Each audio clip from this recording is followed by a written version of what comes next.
eu sou a Mona Lisa Perrone e esse é o Item Mais da CNN. O abandono escolar entre crianças e adolescentes cresceu no Brasil durante a pandemia, alcançando um número trágico, quase 1.400.000 alunos. Isso significa 4% de todos os matriculados no ensino básico. Mas esse índice de abandono muda de acordo com a região do país. Em estados do norte, por exemplo, o número é 4 vezes maior do que a média nacional. Os dados foram divulgados pelo Unicef, considerando levantamentos do IBGE. Oi, Tole, qual é a avaliação de vocês sobre abrir ou fechar a escola nesse momento? Aula presencial ou não? Em São Paulo, por exemplo, houve um embate da Secretaria de Educação com o sindicato de professores que não queria voltar. No Rio tem ameaça de greve dos professores da rede pública que só querem voltar depois da vacinação. Como é que vocês avaliam essa situação que nós estamos atravessando? A gente fez um estudo tentando entender quais eram os motivos que levavam as pessoas a, de fato, não querer, as famílias em especial, a não querer retornar à escola. E há uma clareza, a gente está com medo. As famílias, os professores estão todos com medo. Então, para a gente vencer esse medo, a gente tem que trabalhar juntos, professores, profissionais da educação, Secretaria de Educação, as próprias famílias, para poder reabrir a escola de forma segura. Fazendo rodízio de estudantes, diminuindo o número de estudantes por sala de aula, garantindo a ventilação, garantindo estações de lavagem de mão. Então, todas essas condições, digamos assim, precisam ser de um planejamento sério, imediato e coordenado com todos esses atores. A gente torcia para que não fosse assim, mas os prognósticos dos especialistas em educação que passaram aqui pelo Item Mais já estão se concretizando. Uma pesquisa do Datafolha revelou que quase 4 milhões de estudantes abandonaram os estudos no primeiro ano da pandemia. A evasão escolar, que já era um velho fantasma da educação brasileira, acabou potencializada pela pandemia. E quando a gente coloca uma lupa, então, sobre essa evasão, enxerga outros problemas ainda mais estruturais aí do nosso país. Um exemplo disso é que o abandono escolar foi muito maior entre as classes D e E. Os motivos são variados e vão desde falta de infraestrutura para acompanhar as aulas até a necessidade de arrumar um emprego. Um estudo do Unicef mostrou que só em São Paulo a incidência do trabalho infantil aumentou 21% durante 2020. E, infelizmente, esses problemas não ficaram só no ano passado. Com a piora da pandemia, as desigualdades tendem a se acirrar ainda mais e as escolas podem ter que permanecer de portas fechadas. Entre os estudantes ouvidos pelo Datafolha, 17,4% disseram não ter a intenção de retomar os estudos nesse ano. Será que ainda dá tempo de trazer esses jovens de volta para as salas de aula? É sobre isso que eu vou falar nesse episódio.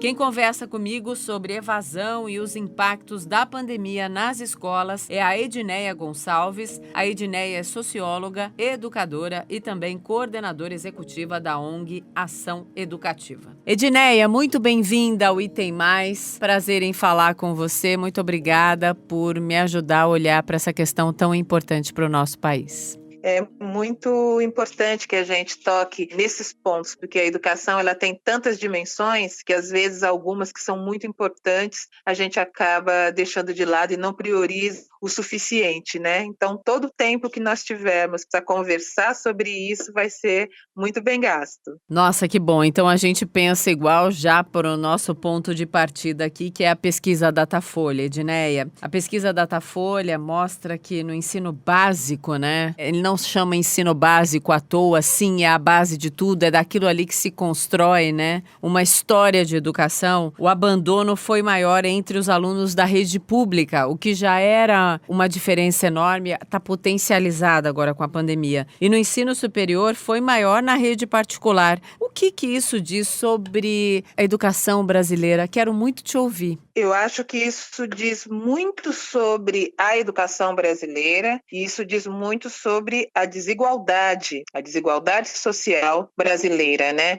É muito importante que a gente veja esses dados terríveis que foram divulgados agora. Eu acho que a partir de 3 grandes pontos de partida. O primeiro, eu acho que é a gente perceber o descontentamento de vários estudantes de acessar os conteúdos remotos, né? Muitos estudantes das populações mais carentes não tiveram como acessar, e isso gera um descontentamento, isso gera uma culpabilização até pelo seu rendimento escolar depois. Outro ponto que eu acho que é muito importante a gente olhar também é a necessidade de crianças, de jovens também começarem a compor o orçamento familiar. E a partir do momento que isso se acirra, a partir do momento que as desigualdades, que a pobreza ela aumenta, mais membros das famílias precisam fazer as correrias, né? Precisa correr, precisa trabalhar, e as famílias, e aí vem o terceiro ponto, elas também precisam se redesenhar. Então, tem vários estudantes, vários adolescentes, várias crianças assumindo muito mais responsabilidades dentro de casa, e isso com certeza concorre na rotina escolar. Então, se você juntar esses 3 aspectos, a gente já tem um caldo muito triste, muito perigoso, e um caldo que vai provavelmente impactar mais para frente em todo o processo de ensino e aprendizagem e também de oferta de educação para essas populações. Sim. Agora, o que significa também esse movimento mais forte ainda, que é no ensino básico também, olhando para o ensino básico, é tão fundamental, né, para despertar ali o amor pela educação, para despertar o desejo de uma carreira, para colocar esse indivíduo numa posição de maior relevância na sociedade. Olhando para o ensino básico, a gente também vê crescendo o número de estudantes que têm que sair da rede privada por uma série de questões ali familiares, impacto econômico sim, indo para a rede pública, que está mais capenga do que nunca. O que isso vai significar mais para frente ainda? Não agora, mas daqui a pouco, para um futuro próximo. Agora já representa muito, né, o sentido disso. Primeiro a gente tem que pensar que a educação ela é um direito humano, e os direitos humanos eles não funcionam isolados, né? Você tem a questão da saúde, você tem a questão da moradia, é tudo um caldo só. O pai perdeu o emprego, a mãe perdeu a possibilidade de fazer os trabalhos que realizavam, aí você começa a cortar. Se está na escola privada, você não tem condições de continuar pagando, vai para a escola pública, ela é desenhada a partir do diagnóstico de uma demanda de território, essa demanda passa por mudança, ela vai se adequando, mas o que a gente precisa ver que lá na frente está nos indicando é que você precisa ter condições de acesso. A condição de acesso, ela passa pelos profissionais da educação, e todos os profissionais, não só professores, né? É o grupo de profissionais que se prepara para receber um quantitativo de alunos, são os gestores das escolas que organizam todo esse contato com a sua rede. Isso passa pela necessidade das escolas privadas se redesenharem também para a sobrevivência. Isso passa por desemprego nas escolas privadas. É uma rede que passa por todos os direitos humanos, por todas as possibilidades que a educação tem, e a função social da escola, porque a função social da escola é também articular conhecimentos. Quando ela começa a assumir as outras demandas dos outros direitos humanos, ela explode. Então a gente precisa começar a pensar, aonde estão essas escolas? Essas escolas públicas, que é do público, né? Todas as crianças que estão na escola privada, eles também têm direito a estar na escola pública, mas isso necessita de um planejamento. Realmente, nesse momento de pandemia, nesse momento com tantos desafios que nós temos de segurança sanitária, elas estão prontas para esse recebimento? Então, eu acho que tem um desafio de planejamento e um desafio de política pública, e quando eu falo do desafio da política pública, é porque a política pública pública, ela precisa se adequar às transformações que acontecem na sociedade. Se mantivermos o desenho de atendimento escolar que nós tínhamos antes da pandemia, a gente não vai dar conta de dar qualidade para o atendimento, a gente não vai dar conta de também colocar a escola em diálogo com o seu território. Eu acho que esse é o momento da educação brasileira, realmente colocar-se no lado de toda a rede de proteção dos direitos das crianças, dos adolescentes, para que a escola pública e principalmente o ensino básico possa cumprir todo o seu papel de usina de criatividade, de desenvolvimento e também de possibilidades de se desenhar vocações, trabalhos futuros e futuro para as crianças e adolescentes. Então não dá mais para fingir que se olha para a educação brasileira, né? Porque em alguns momentos, quando a gente vê ali as manifestações das principais autoridades, dos gestores, parece que eles estão falando de uma realidade paralela que não é a nossa. Eles muitas vezes pintam um quadro lindo e de linda a realidade educacional brasileira não tem nada. Não tem mesmo. Hoje o que a gente tem, eu acho que o grande aprendizado dessa pandemia é a extensão das desigualdades, principalmente no campo da educação. Qualquer proposta de política pública ou qualquer análise que se faça considerando que a educação é homogênea e aí você vai ter uma fórmula só que vai funcionar para todo mundo, está fadada ao fracasso. A primeira coisa que precisamos considerar é que há desigualdades, há necessidade de se reduzir as desigualdades, mas nesse momento, além desse trabalho, que é um trabalho de mais de uma geração, nós precisamos colocar o pé no chão para saber que os profissionais de educação, e assim, professor, os gestores, serviços gerais, os profissionais da educação, são aqueles profissionais que entendem as necessidades básicas. Porque quando a gente fala, e a educação está muito acostumada, a gente está muito acostumado com o discurso de necessidade mínima, a gente esquece o básico, ele tem diferença para o território, ele tem diferença quando a gente pensa nos locais aqui, na cidade de São Paulo mesmo. A cidade de São Paulo é um mosaico de demandas, precisa ter esse diagnóstico. Os profissionais da educação, eles trabalham com essa leitura de território, eles precisam ser ouvidos. E tem uma outra necessidade que eu acho que é maior ainda, é da gente pensar que a rede de proteção dos direitos das crianças e dos adolescentes, ela precisa funcionar de forma articulada. A gente não pode tomar as decisões para a educação sem atentar para as questões da saúde, sem atentar para as questões de renda, sem atentar para as questões de moradia. Eu acho que tem um movimento grande acontecendo com coletivos juvenis, com movimentos sociais, com as organizações da sociedade civil, junto com as escolas. Isso eu acho da potência e materialidade de progresso para o nosso desejo de desenvolvimento e, sobretudo, para o nosso desejo de democraticamente fazer com que todas as pessoas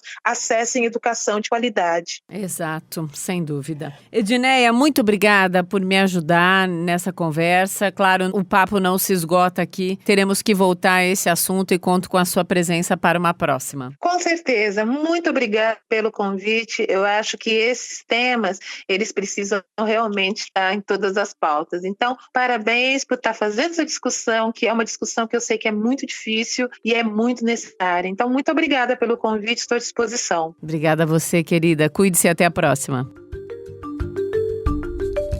Quem fala comigo agora nessa segunda parte do papo de hoje é a Andressa Pelanda. Andressa é coordenadora geral da campanha nacional pelo direito à educação. Andressa, muito bem-vinda ao Item Mais. Muito obrigada de me ajudar a colocar luz aí sobre essa questão tão importante. Eu que agradeço, estou aqui à disposição, vamos trocar sobre esse assunto. Andressa, para começar essa conversa com você, a gente precisa pontuar que existem iniciativas aí sendo articuladas para resgatar os alunos que abandonam o estudo. Que tipo de informação que você tem a respeito disso? Então, Então, na verdade, a situação ela está bem complicada, né? A gente tem estimativas de dados que apontam que mais de 5,5 milhões de crianças e adolescentes foram excluídos dos processos educacionais em 2020 por conta da crise de Covid-19, né? E isso se deve por inúmeros fatores, entre eles a baixa cobertura, né, de acesso a computadores, tablets, banda larga, as formas, né, as ferramentas para que eles pudessem acessar a educação, mas tem também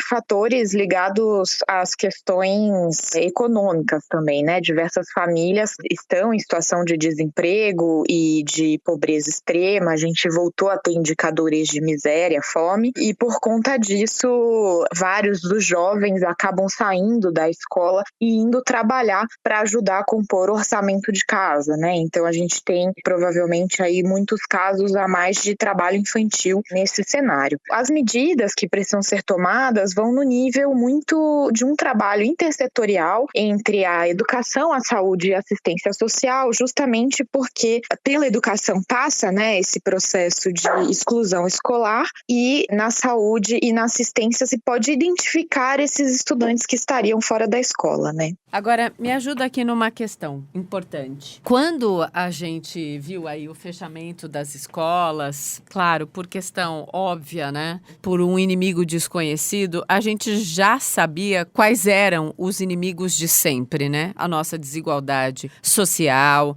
a hipocrisia da falta de investimento verdadeiro na educação brasileira. Os nossos gargalos, eles apenas foram aprofundados. Diante da constatação do que a gente já tinha, do que nós estamos vivendo agora, o que a gente pode olhar para um futuro próximo? É mais uma geração que a gente de fato vai poder usar aquela frase terrível, que parece clichê, mas que nesse caso é mais do que necessária? Uma geração perdida no quesito educacional brasileiro? Você chegou no ponto crucial, né? É preciso, claro, como eu estava falando, fazer uma agenda de trabalho intersetorial, mas essa agenda nunca vai conseguir dar conta dessa exclusão escolar, né? A gente fala muito da exclusão e não evasão, porque os motivos eles são estruturais e não pela vontade do estudante, né? Para ele estar na escola. Não adianta ter um trabalho intersetorial se não houver financiamento de fato adequado nessas três áreas, né? A escola não dá conta de fazer um trabalho da assistência social, a assistência social precisa da escola e da educação para identificar esses alunos em situação de vulnerabilidade, e essa identificação muitas vezes passa também pela saúde, porque até jovens que estão em situação de trabalho infantil, acidente de trabalho, acabam entrando no sistema de saúde do SUS e notificando, e a gente consegue identificar esses estudantes, né? Então, o que eu tenho falado, e que é a análise que temos feito na Campanha Nacional pelo Direito à Educação, é que a gente está vivendo nessa pandemia uma crise dentro da crise, justamente o que você colocou, né? A gente já tinha índices elevados de desigualdade social, regional, educacional, e agora com a pandemia isso só se agravou e a gente está vendo emergir à superfície, né, escancarando toda essa desigualdade e injustiça, né, social que a gente tem no Brasil. A gente não tem visto investimentos maiores e financiamento para a educação, para a saúde e para a assistência. Pelo contrário, a gente ainda está sob a agenda de diversas políticas de austeridade que impõem esse teto de gastos, né, e que acaba asfixiando o financiamento, e aí a gente entra na história do cobertor curto, né, então tira de um lado para colocar do outro, e aí o lado que fica descoberto acaba aprofundando as desigualdades e a dificuldade nos indicadores sociais, e aí a gente depois percebe que aqui está curto e puxa de outro lado, e a gente nunca resolve o problema de fato que precisa desse investimento mais amplo. Essa semana a gente está votando a lei orçamentária, e na própria lei orçamentária essa discussão acabou acontecendo porque se tenta alocar o recurso, mas nenhum deles é suficiente porque a gente está sob um teto de investimentos nas áreas sociais. Sim, e vamos falar agora sobre outra questão que parece que passou ao largo de tudo isso, mas que foi crucial para tudo isso, né? Quando a gente começou a falar lá de vacinação para grupos prioritários e tal, meu Deus, olhar para o estado mais rico do país, para a cidade mais rica do país, só agora que decidiram botar professor. Como que não vacina professor, né? Como que não prioriza professor, educador, educadores, toda ali a cadeia. É óbvio que as crianças, os adolescentes tinham que ir para a escola, é óbvio que os professores são grupos prioritários, né? Então parece que a priorização, ela é também do gestor, né? Não tá na cabeça do gestor em qualquer nível do nosso país, não quero apontar o dedo para ninguém, mas essa prioridade não tá na cabeça deles, está na nossa, mas não tá na deles. Exatamente. Essa discussão enorme sobre reabertura das escolas, ela girava justamente, especialmente em torno dessa questão do risco para os profissionais da educação, né? Claro, existe um risco também para as famílias dessas crianças, porque elas acabam sendo vetores do vírus, ainda que elas não sejam as mais afetadas, né? Elas não sejam dentro de grupos de risco, mas elas levam para suas famílias e as famílias levam as crianças para a escola, pode acontecer aglomeração nas portas das escolas, etc. Mas quem está diretamente ali em uma situação de risco são os profissionais da educação. Então, é de fato um absurdo que na discussão sobre reabertura das escolas não se tenha, no nível da gestão, colocado a questão da priorização dos profissionais da educação em vários dos lugares. A gente pode dizer também que, claro que existem vários gestores que também se preocuparam com isso. A gente fez uma análise dos protocolos de reabertura que foram publicados pelas secretarias estaduais de diversos lugares do Brasil e também pelas capitais, e existia menções à necessidade da vacinação, mas ela não era colocada como um dos grandes focos ou como a necessidade primeira para se poder reabrir as escolas, né? Não uma condição para a reabertura. E isso é uma questão muito importante, porque a gente sabe que a principal arma, né, contra o coronavírus é justamente a vacinação, já que a gente não tem nenhuma prevenção, tratamento precoce para conseguir combater, né? Justamente isolamento, distanciamento social, máscaras, ventilação, lavagem das mãos e, claro, a vacina que combate de fato o coronavírus. E aí a situação das escolas em termos de ventilação e da situação material é muito dura, né? Não houve praticamente obras de infraestrutura. A gente sabe que a situação é muito precária, né? A gente tem só, por exemplo, 41,2% das escolas de educação infantil, que é nos municípios, né, que tem banheiro adequado. A gente tem 39% das escolas do país que não tem sequer uma estrutura adequada de lavagem das mãos, e os dados de ventilação são terríveis também e pouco mastigados, né? A gente tem pouco dado sobre a questão. Então, a vacinação prioritária dos profissionais se torna ainda mais importante nesse cenário. Sem dúvida. Bom, Andressa, muito obrigada pelo papo, muito obrigada por me ajudar a trazer a questão para o nível onde ela precisa estar, né? Que é o nível da realidade, do tamanho do desafio que nós temos sim para frente. Muito obrigada e até uma próxima. Eu que agradeço. Tchau, tchau. A frase não é chavão. Sem educação não há futuro. Exatamente assim que eu termino esse episódio. Segunda-feira tem mais. Bom fim de semana. Cuidem-se. Em té.